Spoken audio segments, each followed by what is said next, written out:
If you're sick and tired of hearing these pre-show announcements, fear not, they are ending shortly, as we are, at the time of the release of this episode, almost exactly 1 month out from the Baltimore Podcast Festival.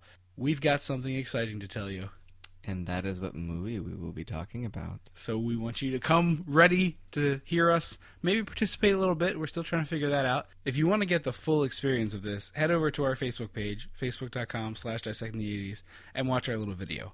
However, we're going to let you know right now that we're going to be watching Dirty Dancing. The tale... I've had the time of my life. The tale of a young girl's sexual awakening. Of a very young girl and a very old man. The sexual awakening of a mid-teenager as told through dance. All kinds. There's tango and there's waltz and there's dirty. So come see us Saturday, August 6th, the Wind-Up Space, 12 West North Avenue in Baltimore. I will be dressed like Jennifer Grey. Spoiler alert. And we will be Dirty Dancing. No, I mean, we together will not be Dirty Dancing. We'll be talking Dirty Dancing. That's much better. It's a little bit weird, I guess, yeah. Otherwise. Don't you forget the old day. Welcome to Dissecting the 80s. I am one half of the mega podcasting powers, Tripp Lano. With me, as always, a man who you wouldn't want in charge of landing airplanes and is totally capable of hard-boiling an egg. The Macho Andrew. Andrew Lano. Actually, that was like a really proud adult moment in my life. What's that? When I was able to do a hard-boiled egg myself. That is the basic. I Googled it, but I just wanted to be sure. It's like how I Googled how to mango because I was like, I don't know how the fuck to cut this. I bought this with the best of intentions, and then realized I had no idea how to do anything with it. And you figured it out? Oh yeah. Okay. I was like, I'm an adult now. How to mango. Yeah, that's literally what I Googled. Did it come up with, did you mean how to tango? Because that is surely what it thought you meant.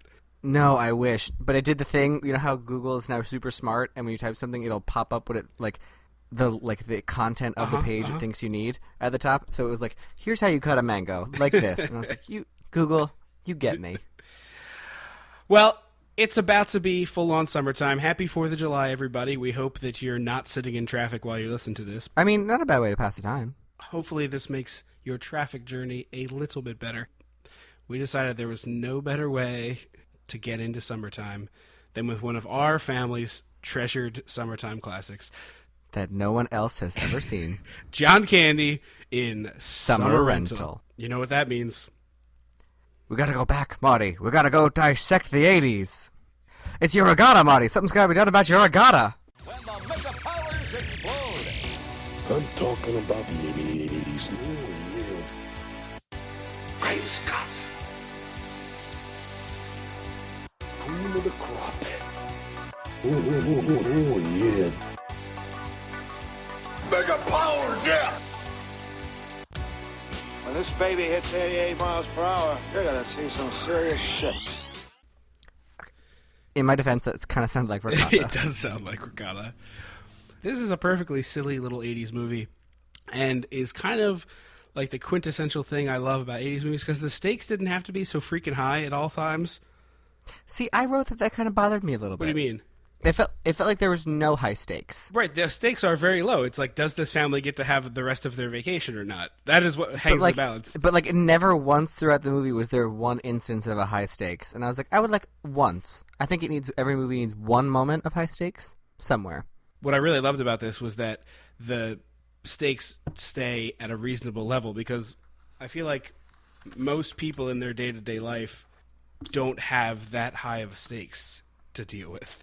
And yeah, no. You watch a movie like We're the Millers, and it's 3 or 4 regular people, and I like that movie. It's pretty funny. It's fun. It's actually I watched it and I was pleasantly surprised. Yeah, it's not like the greatest movie ever made. It's not like the greatest comedy of all time, but it's a perfectly pleasant little movie. Hot Fuzz is. Yeah, but Hot Fuzz is the greatest comedy ever made. Just that is the opinion of this podcast. Yeah, I would agree with that. I wasn't arguing it, but.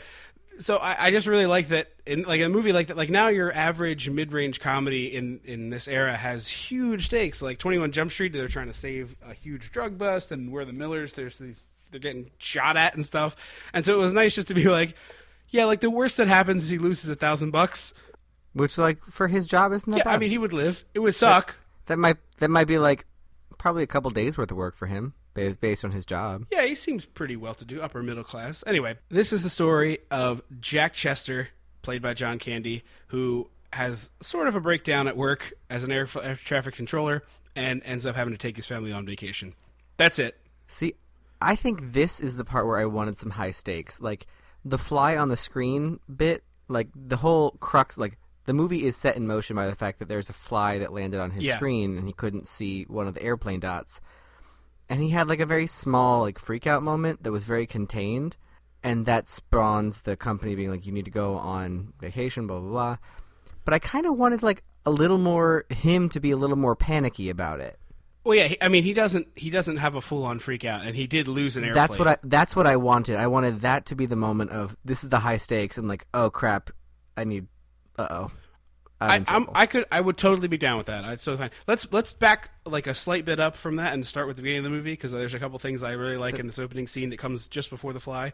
Andy from the Goonies. Yes. So we're having breakfast. We got Andy from the Goonies. We got Joey Lawrence. Whoa! And we got Sandy, Jack's wife. We got a tiny baby who has like, well, she's not like an actual baby. She's like a toddler, but she has like 8 lines of dialogue in this movie, one of which we will get to is the craziest thing that's ever happened, I think, in cinema history. It's the best. It's the best. But it's like crazy, hectic. He's trying to get off to work, and they're like, a lot of it is dialogue that we're not seeing what's happening, which is kind of a brilliant cost-saving thing from a movie standpoint.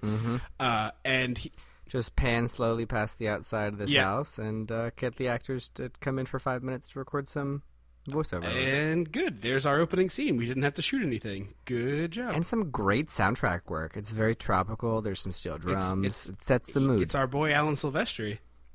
I know. Brilliant friend of the podcast, Alan Silvestri. Back to the Future. Longtime friend of the show.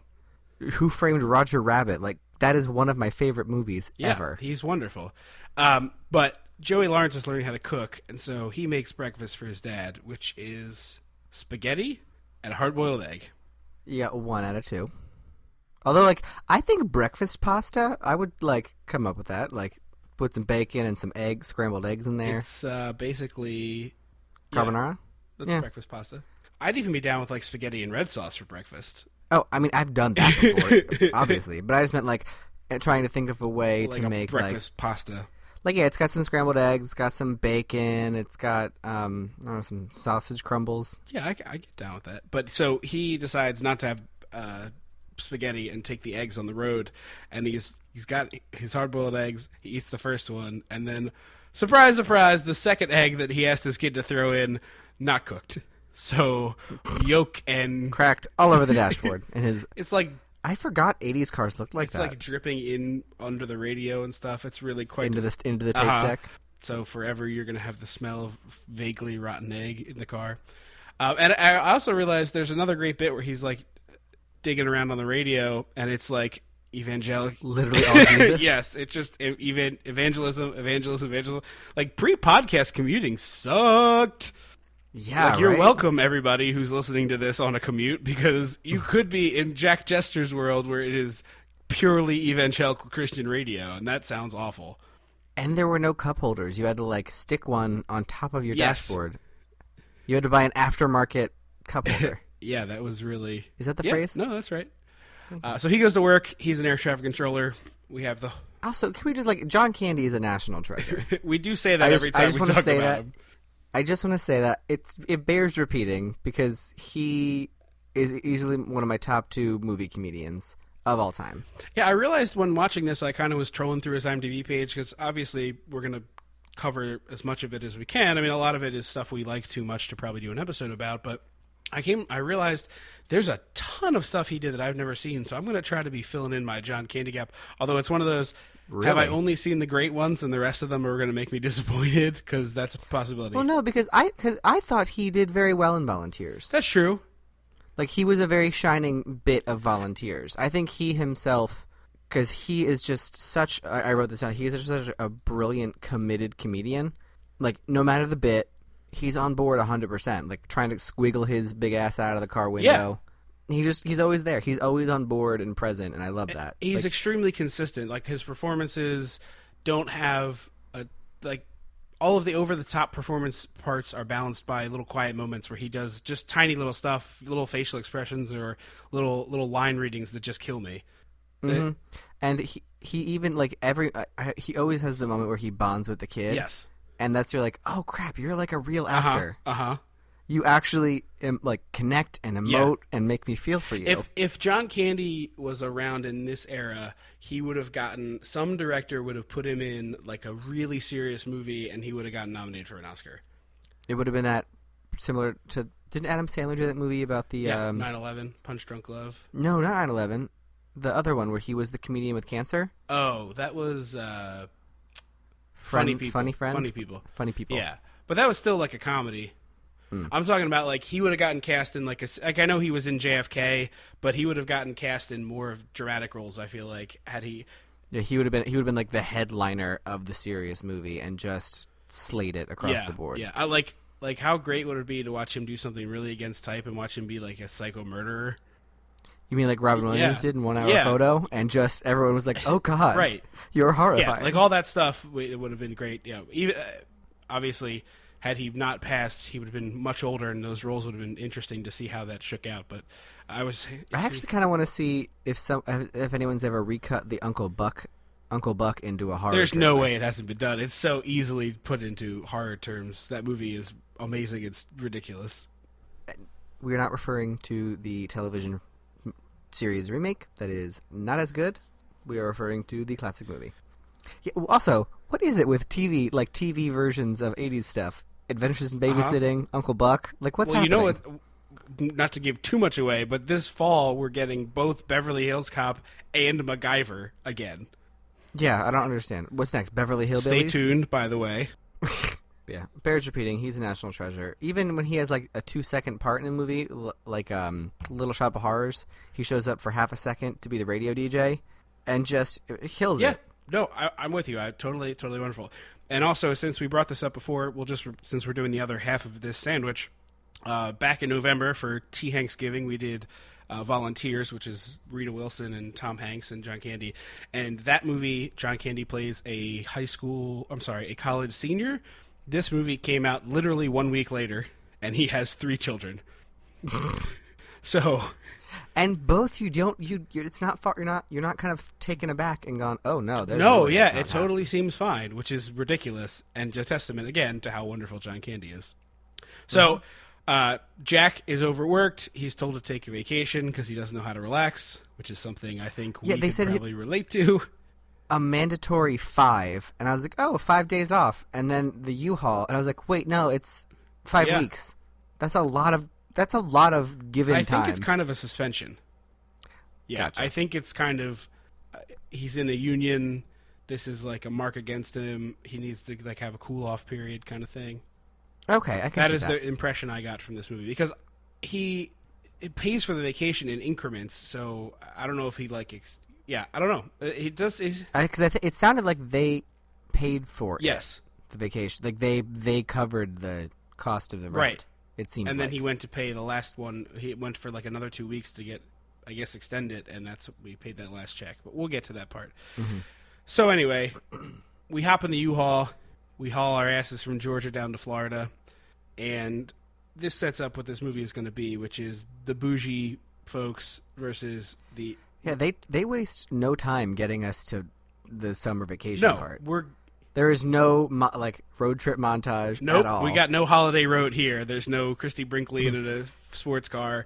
You have about 5 seconds of steel drums as it fades from Georgia to Florida. Yep. And he's like, "Hey, we're here," which I kind of dug. Like, let's just get to vacation time. We get introduced to the beautiful house they will be staying in for their 5 weeks of fun in the sun. Yes, and we got some real jerkwad neighbors. The kids go down to play on the beach. John Candy's with them. The wife went to get some groceries. And he's just like settling in on a lawn chair, like enjoying himself, or a beach chair rather. And they're eating their lunch. He says, "I'm Jack, your neighbor, and you are," and they say, "having lunch," like the ultimate see you next Tuesday shutdown. Get the fuck out of here! I don't want to see your dumb fat face. To recall from Over the Top, these people are the shoulder sweater boat shoes people. Yes, absolutely they are. So he falls asleep. he gets woken up by the shadow of a crab over his face, and he has just a massive FU sunburn. Heart attack. Oh, well, that too. But he also has a sunburn that looks like someone had a magnifying glass over him while he fell asleep. It looked like you laid him on a grill and just give him a quick sear. So we decided to go out for dinner, and he can barely even drive the car because he can't put his arms down because the horrible sunburn. Have you ever been that burned, on the underside of your arms? On the underside of my arms, no. I've been badly sunburned like that where I can't really move. Mm-hmm. Because I can't imagine having the underside of my arms so painful that you couldn't put them down. No, I have never had that happen mercifully. So we're introduced to our perfect heel of this movie because there's a nice little couple of scenes where they're waiting in line to eat dinner. And it's one of those fancy seafood house vacation type places that there's a 2-hour wait. A big old tank of lobster just full to the brim. And as they're waiting more and more, we watch the lobster level get lower and lower. And eventually he gets fed. He keeps being like, "How long? Your table is in a little bit, sir." Yeah. Little bit, sir. Little bit. And then finally they're right in the front of the line, and in walks Al, the heel of this movie, who takes both his table and all of the lobsters. And he is just such a quintessential fuckface. He's been in other stuff, right? A few things, but this is, I think, probably the best work of his whole career, and I mean that as a compliment, because this character is amazing. Oh, yeah, this character is just brilliant. It's a fairly standard 80s archetype of, asshole, rich douche monster. What have we had, 10 of those on the show over the years? Yeah, right? Oh, he was in Rambo. Oh, that's right. He's in the first 3 Rambo movies. He has a pretty big part in Rambo. And then he's uncredited in the fourth one. But he comes in, takes away the lobsters, takes his table, and then orders all the lobsters, to which causes John Candy to have, I think, a bigger freak out than he did about losing an airplane. Yeah, right? But also provided our family with one of the most quotable actions in cinema history, yes. I think. Up there with, "You're going to need a bigger boat." That's no moon. Up there with, "That's no moon." I for got our a bad family, feeling about this. There you go. I have a feeling we're not in Kansas anymore for the gays. Where John Candy hits the table. "This is my table!" And then slams the plate of lobsters twice and says, "These are my lobsters." And then the jackass rich dude fires back and slams again and slams on his wife. And because he's like, "Oh, I suppose this is," and he slaps her, he slaps her pretty good. "Your wife," not her face, slaps her on the shoulders. Or, "These are your shorts," and he stands up and starts taking off his belt. It's amazing. And then the part where he goes from "Oh, this guy's a jerk" to "Oh, fuck this guy," is when the wife tries to be, he's like, "I suppose these are your boxer shorts," and he starts undoing his fly, and the wife goes "Hey, oh," and he's he shushes her like a total fuckstick, and it is amazing. Yeah, it's brilliant. But the double slap, "This is your something," it's just been a quote from in our family for years. Oh yeah, that's probably in the top 5 most repeated movie lines in our family, and no one ever knows what the hell you're talking about because literally no one has seen this movie except. They're "What bit's that from?" "Summer Rental." Oh, what SNL skit is that? It's not. It's a whole movie. It's ridiculous. So then we get introduced. They leave in a huff, saying there's rats. And then we get introduced to the gem of the film, Rip Torn as Scully. Scully's catch of the day. He's just a delight. Just an utter delight in this film. I know Rip Torn has kind of gone off the deep end, but until 2008, everything about him was just a thing that I loved. He's just adorable and funny and fun. And ridiculous. Him on 30 Rock is wonderful. Oh, he's Men great. in Black. I'm in that bag for Rip Torn, but we're not hosting an intergalactic kegger. Yes, and it is peak ridiculous Rip Torn that they're all right, so you're gonna be a pirate for this whole movie? You have a hook hand. We're leaning into the pirate thing. Your restaurant is a literal boat, an actual boat on the water. And you are just dressed like a pirate for the whole movie. And he was on board. Where do I sign? He doesn't have a crutch, right? Okay. No, I don't think so.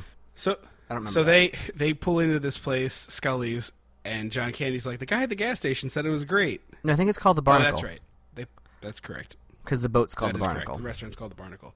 and it was recommended by a guy at a gas station. So they ask Scully for what his special is, and he's like, Scully's catch of the day, fresh grouper, lightly breaded, pan-fried until golden brown. And they order it, and it gets shouted down to the kitchen, and the guy just unstacks 5 things of fish sticks.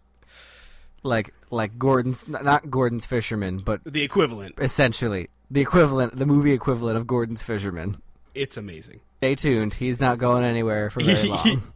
Oh yeah, he's not in and out of this movie. This is not one of those war game scenes where just a character is introduced and then disappears forever.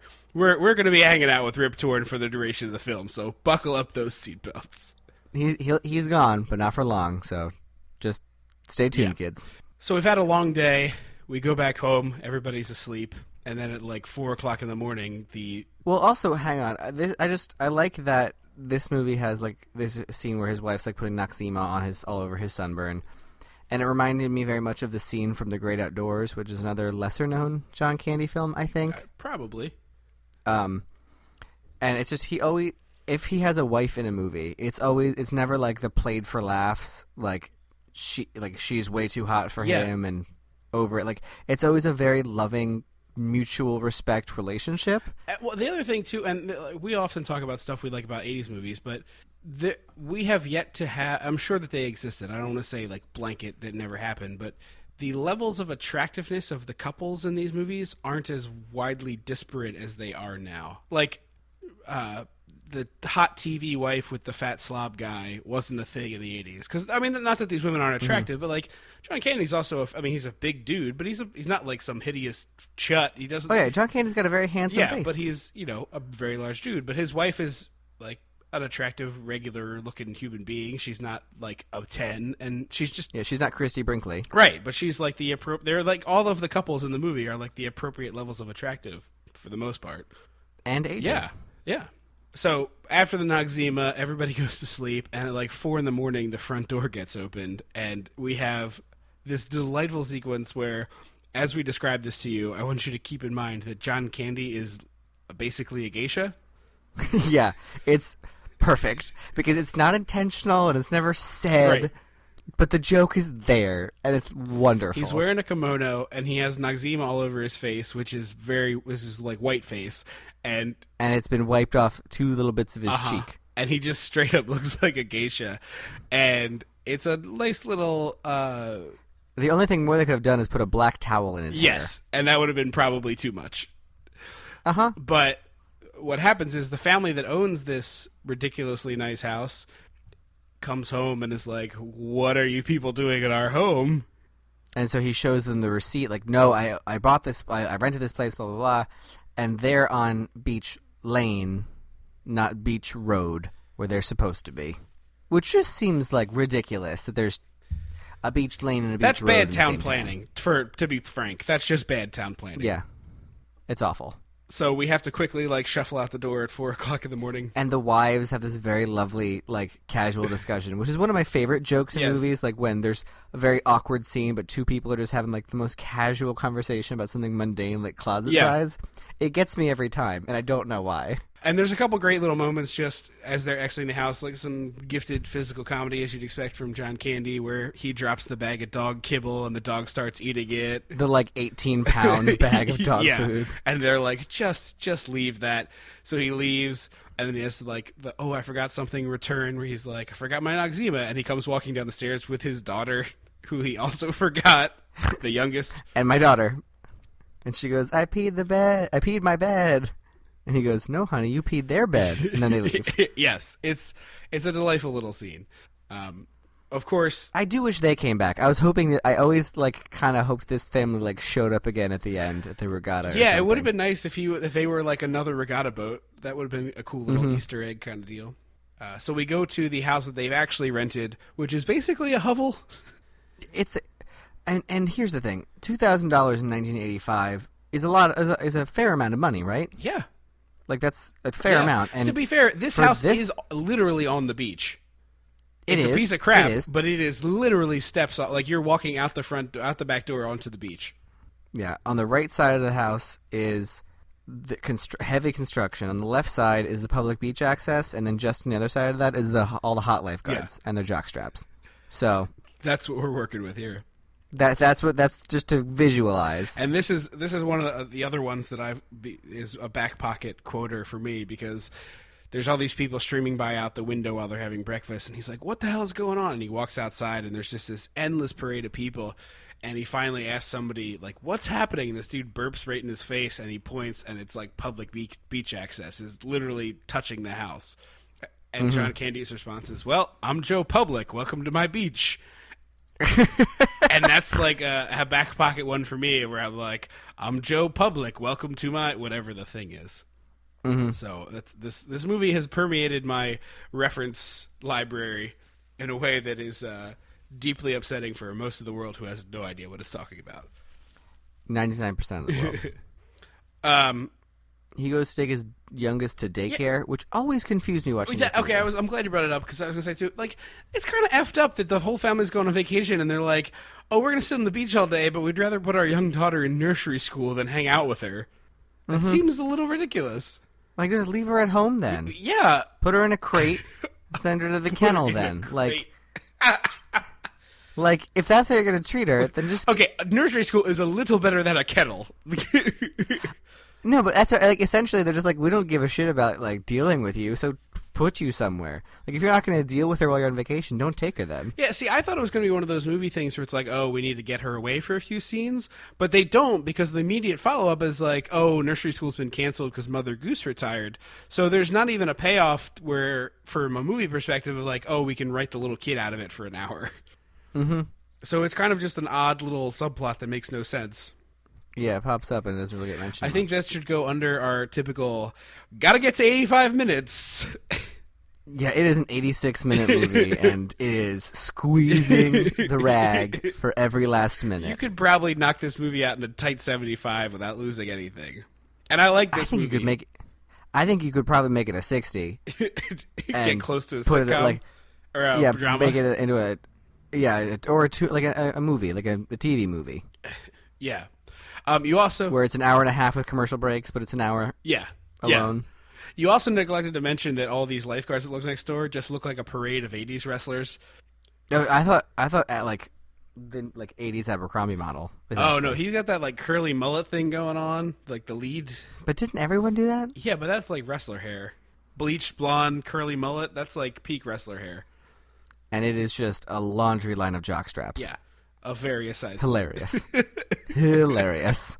It's the only thing they wash, apparently. Mm-hmm.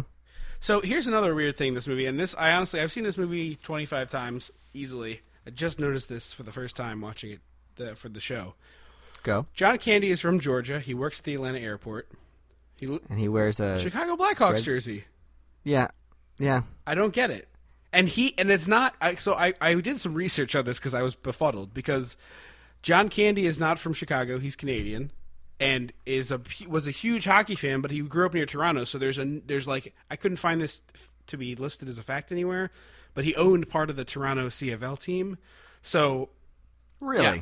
So there's no way a guy who grew up near Toronto isn't a Maple Leafs fan. I mean, there's just no way. So I started thinking, is it like possibly a fake trick you into thinking this is a John Hughes movie thing? I think it might be, because it's on the cover of the DVD. I know. And the poster. I know. And I say, holding up the DVD. And they cover up the logo on the sweater, but it's still obviously a Blackhawks sweater. And I wondered if it was like just trying to trick you into this thinking this is John Hughes related, because it does certainly look like that. It feels like it a little bit.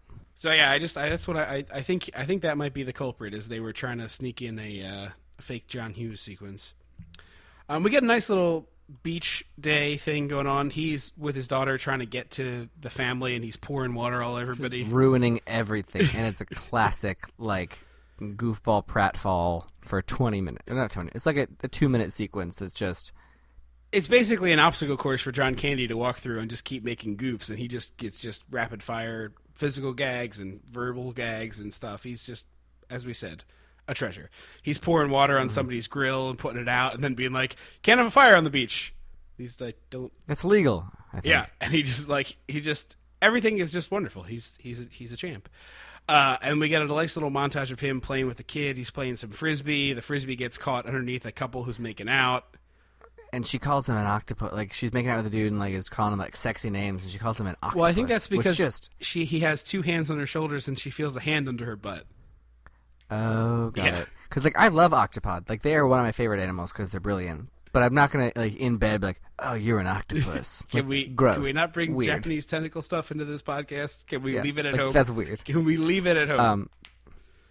But I also realized that, like, a beach that crowded would give me so much anxiety. Yeah. I would be like, no, we're done. I'm going home. There's 3 inches between beach towels. I mean, they're right on top of each other. It's, oh my God, such claustrophobia. Then we play a little volleyball, which of course turns into like John Candy knocking down the net. Face full of sand. Yeah, big old sad John Candy. And so 32 minutes. And then now he's a sailor because the story called for it. Well, he said he learned to sail at summer camp. I know, but there was literally no mention of sailing until this point. I think that was supposed to be like the character just like forgot he liked sailing because I don't think there's a lot of boating in Atlanta. Well, no, I just thought it would have been nice to have one reference before this point.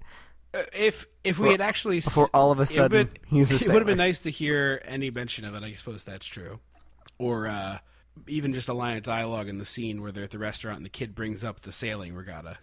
Mm-hmm.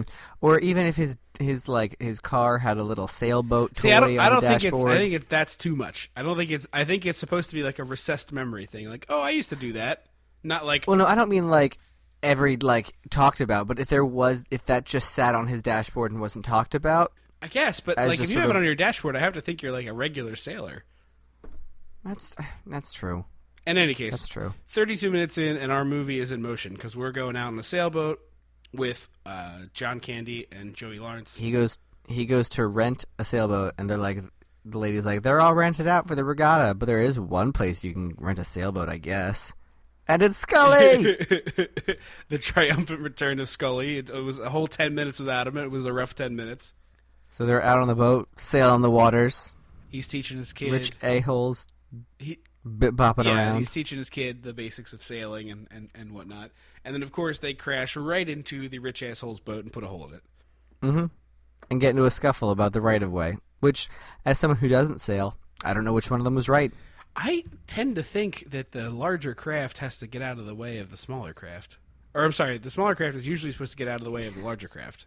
I was going to say, because I would think the smaller craft has more, handling. Yeah, typically, I do have my boating license in Delaware. I don't recall the sailing portion. Oh, I forgot that. But typically the smaller craft gets out of the way of the bigger craft. Sort of law of the jungle. That would make sense. Although it's the opposite of... I realize it's the opposite of how roads work. Yes. The bigger objects give way on the road. Yeah. So John Candy's leg is all busted up, and he's in an air cast, and it's raining, so we get a classic rating on your vacation at the beach. What do? You go to the movies. But without your husband. Because he won't get off the couch because he's depressed. Mm-hmm. Also, it didn't look like there was a ton of great movies available that he would be interested in. Yeah, no. But this is where we meet, and so this is a subplot in this movie that I think there must be a cut of this where this is a thing. In the novelization of this movie, this is a subplot. This is important. I like that you think there's a novelization of Summer Rental. There is, but in my head, I always like to say in the novelization of this film. We got a great job for you, Jim. We need you to novelize Summer Rental. Isn't that movie really only carried by John Candy's visual humor? Nope. People need to read it. They need to know what's happening in the background. Do they even still do novelizations of movies? I would imagine so. I haven't seen one in years, but I also don't do a lot of time trolling bookstores. Well, yeah, I can see that. Actually, at this point, it would probably just be like a comic book version of something. So they're in the novelization. Clearly, would be more about this subplot with John Larroquette because it's set up to be like John Larroquette steals his wife away. Yeah, it was definitely implied that something was about to happen. Yeah, so John Larroquette is a divorced man who's on vacation with his son, and he covers the tickets for the Chester family who are without money because the mom forgot her wallet. And they, for the rest of the movie, are, hanging out with John Larroquette all the time. And we don't see any of this because we're hanging out with John Candy. John Candy and Scully. And so it's just clearly there is a version of this movie where he was getting cheated upon, or it was a thing. Or, definitely about he went in for the kiss, and the wife was like, "No, I'm married." That is a thing that had to have happened in some version of this movie as it was written. But I also love there's a great joke at the theater. There's a Footloose poster on the wall, and I almost called her Andy. That's not her name in this movie. Andy from the Goonies, who's not playing Andy from the Goonies because this is a different movie. This is the line that I quote the most from this movie. Which one? Wham 104. Oh. And it's because she's got the big old radio headphones that you could tune into a specific station just for you. And she and the other cute teen boy are listening to them and haven't taken them off. And he's like, "What are you listening to?" She goes, "Wham 104," and like nods her head. So every time I see someone with big ass headphones, like the ones I'm currently wearing, I'm always like, "Wham 104." But what I love is he tunes his headphones to Wham 104 while standing in front of a Footloose poster, and it's the dunga dunga, which is just a nice little subtle bit of reinforcing there. Also a Paramount picture. So while the family's off doing this, John Candy's at home, laying around watching golf on a shitty television, and the dog ends up blocking him out of the house. And sitting in his chair, as though it has gained sentience. Yeah. And we end up meeting the neighbor. No, that's the next day. Oh, is it the next day? Yeah, the next day they go it's like out. It does like almost like a star wipe, right? Where he gets locked out, and it's like, whoop, next morning. Yeah, okay. So they're going off to hang with John Larroquette again, because, again, there is clearly a weird extra... Like, in his speedboat, and he got a divorce last summer, and... Yeah. All the signs point to this should be a conflict in this movie, but it is not. Absolutely not. Not even a little bit. So John is left at home again, and the neighbor lady comes over to visit. And he drops his iced tea picture. Yes, because she's like 80s model looking. And he goes over to her place, and she whips out her breasts and is like, "Do these look real to you?" Which sets up, I guess, the C plot of this movie, basically. The running gag. But it's happened so much. It's like A plot is John Candy and Scully, B plot is the family's adventure, and the C plot is this woman showing her breasts to people. But I think what really, I think what clinches this joke as super solid is how unfazed her husband is with it. Every time she does it, he's like, "Would you just stop? It's so much... Buddy, would you please tell her they look great? Like, come on, just help me out It's so here." much funnier that he's not a dick about it. It makes it. It's hysterical because he's just exhausted at her taking her breasts out all the time instead of being like, "That's my wife," which is what I totally would have expected. Or like her hiding it and be like, "Oh, don't tell my husband," and putting him away. Like it's perfect the way it is. And this brings up one of the, as I said before, great line readings from John Candy. They're sitting on the couch. She whips him out, and he's like trying not to look at her. He's just like barely making eye contact, and like, "Nope, yeah, they look great, very, very natural." And then there's this like deep guttural like loogie hawking from an upstairs bedroom, and he turns to her, "Would that be Ed?"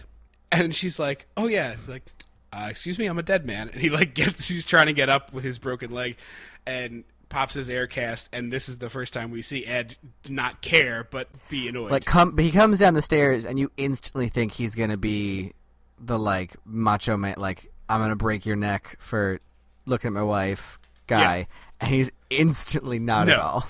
And while John Candy was over, we got this great montage of people from the beach just coming up and using the house one by one, like all giving permission to each other. You know, it started with this one lady who pissed me off because she first let her daughter go inside the house. Yeah, to use the bathroom.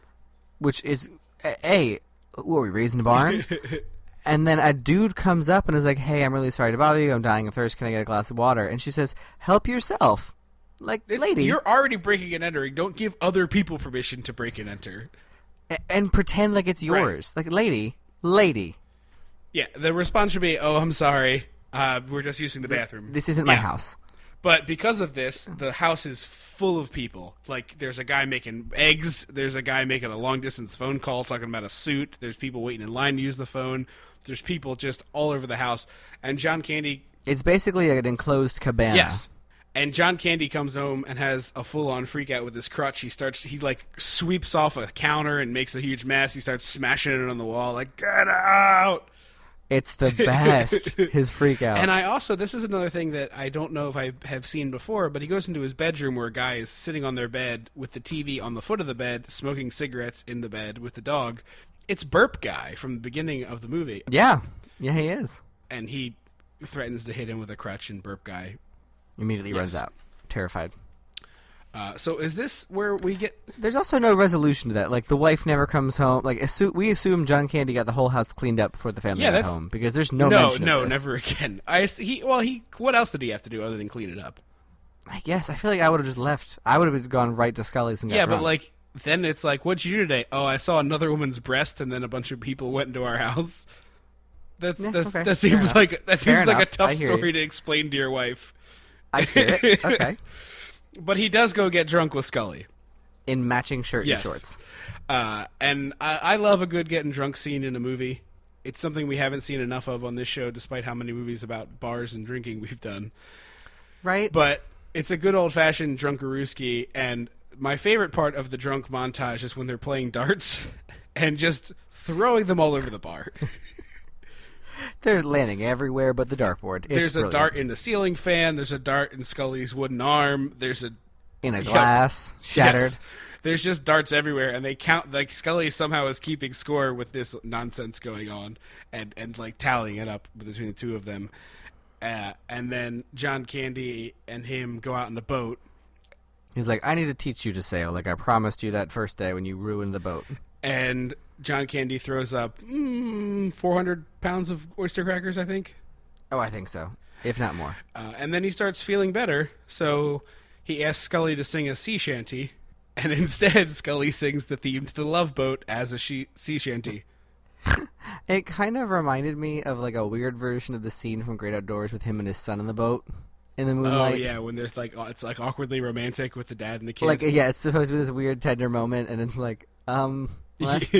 And also, since we brought it up, stay tuned for the Love Boat at some point on this show, because that show ran for a decade. The Love Boat was on television for 10 years. So we're going to be covering the Love Boat at some point. They're doing something right. So this turns into a montage where John Candy is hiding the fact that he's learning to sail from the family. It's very weird. Yes. It's almost like Dirty Dancing when she's hiding the fact that she's dancing from her family, except weirder because the family has never said don't go sailing. Right. There's never been a forbidden sailing. There's just no part of it that makes any sense. Like, if he wants to do his own thing during part of the vacation, I'm sure that's fine. And two, maybe he could just bring his family along. Like, they would probably like hanging out on the boat. Why not? Scully's pretty cool. Yeah, he's got a hook for a hand and a hell of a voice. Mm-hmm.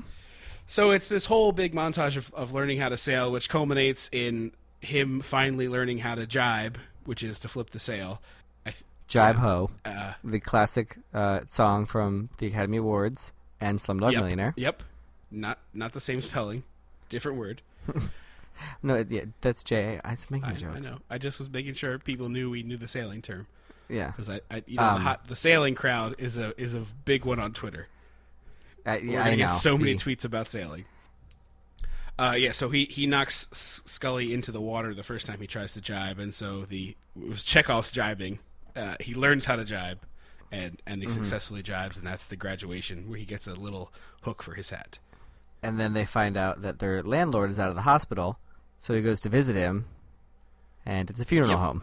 And he's wearing luckily he has a suit jacket on, but he's wearing powder blue suit jacket, a hat with a hook in it, and powder blue shorts. And a Hawaiian shirt. It is uncomfortable for him. And rich a-holes just rich a-holing all over everybody at this funeral. Yes, he tries to sign on the edge of the casket where there's the ruffled fabric, and he can't do it, so he shuts the casket. And he shoos a mourner away. Yes, it's amazing. He's the best. It's a great. Well, they also. It's funny because this, again, we get a thing that's like, this clearly sounds like it was supposed to be a plot, but isn't. That he tried to buy the land from that guy, and he tried to buy Scully's land. It sounded like it was like Roadhouse, where the guy was trying to buy up all the land and do something with it. But it just gets dropped. Yeah, no mention again. But yeah, In the novelization, I'm sure it's a big fully land. fleshed out plot. It's a big land grab. There's like a big highway coming in or something. Yeah, exactly. The It's highway. for the greater good. So he gets kicked out of his house. John Candy does, and there's like a sad montage where he tells the family, or a sad scene rather, not a montage, where he's like, "Look, guys, we're getting kicked out. We got to go back." Rich a-hole's our landlord Yeah. now. He shredded the check in front of me. And so everybody's pretty bummed out about it. And that's where John Candy gets the great idea of like, let's have a competition. So he strolls back into the fancy-ass yacht club where they were trying to eat on the first night and is like, I'll bet you 2 weeks' rent that, I can beat you in the regatta. And if I lose, you keep the money. If I win, we stay for free. Mm-hmm. And the guy's like, of course, you couldn't beat me. and then John Candy tries to like action guy his way out of it. He takes like a big handful of popcorn and tries to eat it at like a badass, and instead starts choking. But and so does Rich, dude. that's what I love about it. That the rich guy starts laughing at him, and then immediately also starts choking. And so the two of them are having like a wah, wah, But trying so hard not and to. look like badasses all the while. It's both of them are really great. That's probably my favorite scene of the two of those guys together. Oh, for sure. So then he talks to Scully about how he's going to win the regatta, and Scully's like, you couldn't sail the Barnacle. And he's like, your restaurant? So we get the wonderful, wonderful fixing stuff up montage on the Barnacle. Well, it's kind of like a half a montage, a heart-to-heart with his daughter, and then a full montage. Yeah, it's a montage with like a gap in the middle. It's like What's New Pussycat? There's a dip in the middle. Exactly. That's what I was trying to think of the song. Thanks, John Mulaney. So he starts cleaning up the Barnacle, has a heart-to-heart with his daughter about like, hey, life is hard sometimes. What is the conflict with the daughter? She's just upset that they're gonna leave because she's like, every teenager's dream is that this vacation they're gonna meet someone, and she met like 8 people, and she wants to like see it through with one of them. And then the kids join him on the boat, and that's where the montage really picks up, and we get the theme song for this movie that was our clue for last week. Turn it around. I'm going to drop it in right here. So I'll leave that playing while we talk about this montage. You think they play that at Margaritaville? He has never played it live. No, I know, but do you think like in I like don't. Margaritavilles? I don't. No, Really? I think it's like a lost Buffett song. It's like Buffett trying to do an 80s pop song. I guess, yeah. But it still has steel drums. And like has an umbrella straw. Yeah. So we're fixing up the boat. We're scraping barnacles off of the Barnacle. We're repainting. We sent our Scottish sailor guy, whose job I don't really understand. He's the boat doctor, I call him. Yeah, but wasn't he there before? I don't know. Anyway, he's going looking for his sail. It's very loose what I got. He's going looking for his sail. That's all we really know. Mm-hmm. Angus is his name, and he's like... we keep seeing, like, scraping barnacles, Angus looking for a sail. Painting, Angus looking for a sail. Angus looking for a sail. Then they're, like, drinking PBRs on the boat, Angus looking for a sail. He finally shows up, like, at the last possible minute with a sail. Like the morning of the regatta. It is already... as the boats are lining Yeah, up. they get to the regatta as it's starting. And they're like, well, last minute edition. Yay, for the Barnacle. Yes. Isn't that a restaurant? The Barnacle enters the regatta, which is just a boat race. I don't know why they in case anyone didn't know what a regatta was. And they join in, and they're kind of hanging in there for a bit, and then they start to lag. And they realize that all of the refrigerators are still in the bottom of the boat, or the deck. Yeah, no, below the deck deck. is the top part. Below deck. The hull. I don't know. Below deck. I'm not a sailor. Thank you.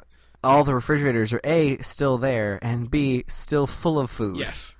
So they have a good old-fashioned pollute-off, and they throw, like, 3 chest freezers, like commercial-sized chest freezers, into the ocean. Fuck the fish. Yeah, along with, like, 1,000 fish sticks. Because... I mean, the sharks are going to be happy. There's fish just floating around, smelling like fish. Yeah, except for, 3 giant freezers. That's and all that Freon.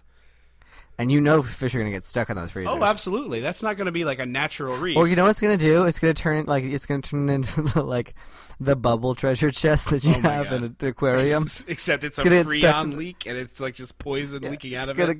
It's going to go to the bottom and like as the lid opens. The lid opens and shuts. Yeah.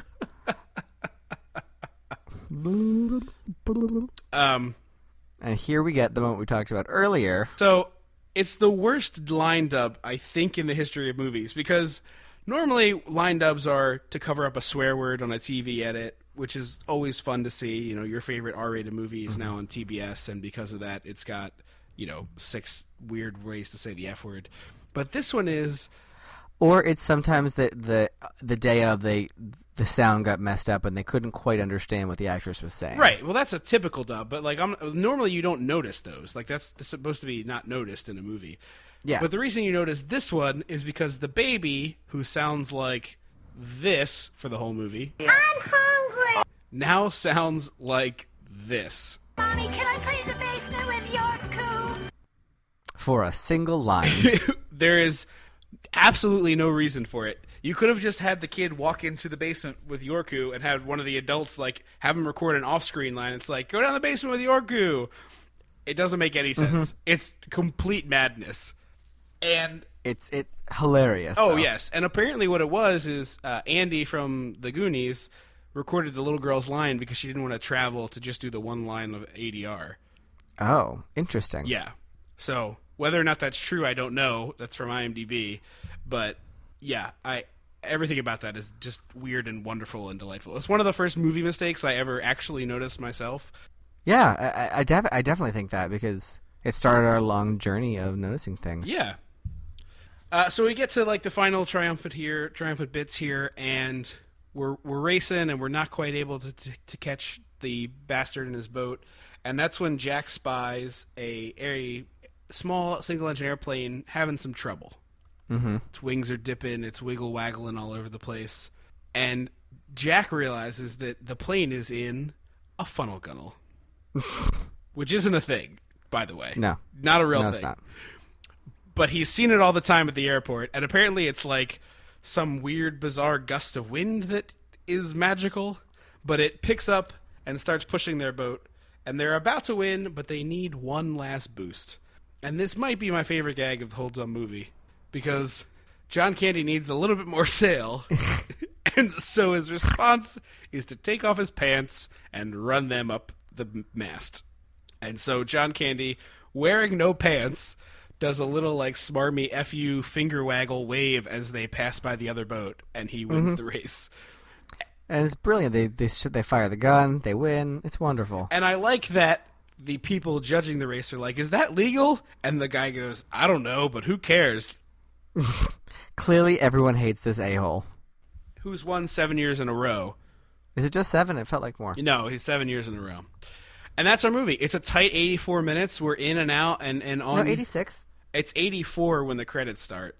Well, the box says 86 Yeah. The minutes. actual no credits of the movie is 84 minutes. Do you have any final thoughts on Summer Rental? It's a classic. Watch it. It's a classic to our family. I don't think it's a classic in the pantheon of Well, no, but I just mean it was poorly rated when it came out, but I don't really super understand why. Yeah, I mean, it's not a bad film. It's not as good as Uncle Buck or Planes, Trains, and Automobiles. If you're talking John Candy vehicles, it's definitely not the same tier as those movies. But he's fantastic in it, and it's a great dumb summer movie. I don't know how. Yeah, it's just so fun. Yeah, it's goofy. It's preposterously silly, and just like I said, the stakes are low. You don't have to worry. No one's trying to save the world. We're just trying to win 2 weeks of free vacation. Mm-hmm. But ultimately, the stakes are very low here. We should do everybody's favorite segment. Hot tag taglines. Hot tag tagline. Summer Rental. No, it's this John Candy movie from the 80s. It's he and his family go on vacation. I'll just show you. Hot tag tagline. Summer Rental. You don't need a check. You just have to win. Okay, I'll take it. It's not A game, but it's solid. That's the gritty tagline for this trailer. When they for this movie, they recut the trailer to be dark and gloomy. When the Christopher Nolan version. Yeah, Exactly, the Nolan reboot of It gets a Summer blue. Rental. It gets a dark blue filter over the whole movie. Everybody's in orange. Normally, I make you sing a theme song, but I like that Buffett song. Already got one. Yeah, I like that. It's classic. Yeah, so I'm gonna put that Buffett track on again to take us out of the program. Thank you all so much for listening. We really love having you here. Don't forget to rate and review the show wherever you get it. If you get us on iTunes, we would really appreciate the reviews there, especially. That helps us spread the word. We do have one to read for you. Here, give me. We do. So our latest review, I don't have the full title here, so I'm going to guess that it's the rest of the word is Hidden Treasures of the 80s. Amazing podcast about the hidden treasures of the 80s. I hope that's the correct title. This is by DB010203.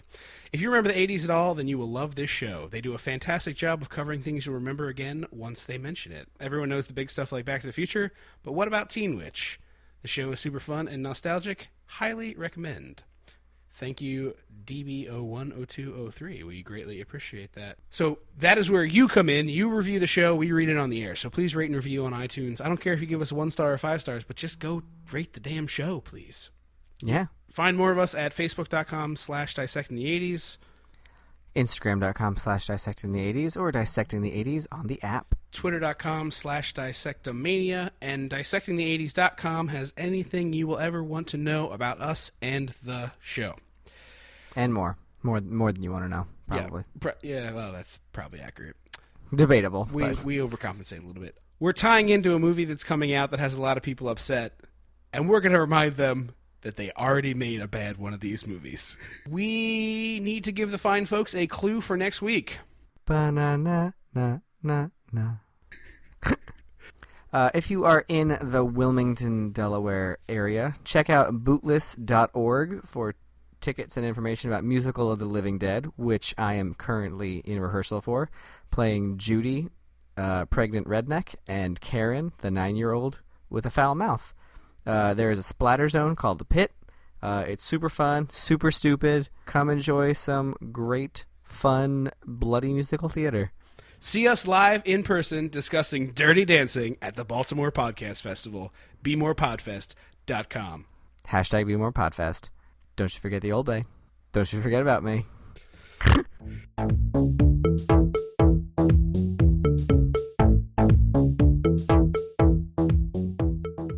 Dissecting the 80s is a Chum Some of This production. We decided there was no better way to kick off a full-on summertime. We decided there was no better way to kick off the... It's your beach house mod. No, it's your regatta. It's your regatta, right?